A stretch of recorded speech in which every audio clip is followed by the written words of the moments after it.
Dennis Padilla may collection ng magazine covers ni Julia Barreto. Isinalaysay ng komedyanteng si Dennis Padilla ang kanyang pagmamalaki sa koleksyon ng mga magazine na may cover ang anak niyang si Julia Barreto. Ibinahagi niya na 4 na taon na nilang hindi nakakausap ng personal ang kanyang anak, ngunit patuloy siyang nagiging proud sa mga achievements nito. Sa isang panayam kay Julius Babaw, sinabi ni Dennis na talaga niyang hinahanap ang mga bookstore upang bilhin ang mga magazine na may cover si Julia. Ayon sa kanya, tuwing may lumalabas na bagong isyo na may larawan ng anak, agad siyang bumibili ng 2 kopya. Ang isa ay binubuksan at binabasa niya, habang ang isa naman ay pinapalagyan niya ng proteksyon at iniingatan. Pag may lumalabas siyang magazine, bibili agad ako ng 2 copy. Yung isang copy binubuksan ko, yung isang copy pine preserve ko, dagdag pa ni Dennis. Ipinakita niyang malaki ang kanyang pagmamalaki sa mga tagumpay ni Julia at sinabi pa niyang,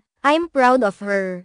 I'm proud to be the dad of Julia Barreto." Matapos ang ilang taon ng hindi pagkakausap, sinabi ni Dennis na hindi niya inasahan ang isang mensahe mula kay Julia na nagbigay sa kanya ng labis na saya. Ayon sa kanya, ang huling mensahe ni Julia sa kanya ay noong nakaraang taon sa kanyang kaarawan at sa Father's Day. Sinabi ni Dennis na hindi siya makapaniwala na muli siyang makakatanggap ng mensahe mula sa anak na nagbigay sa kanya ng kaligayahan. "The last time na nag-reply sa akin si Julia was, mag 1 year na rin nung birthday ko tsaka nung Father's Day. After ilang years, nakatanggap ako ng happy birthday, pa.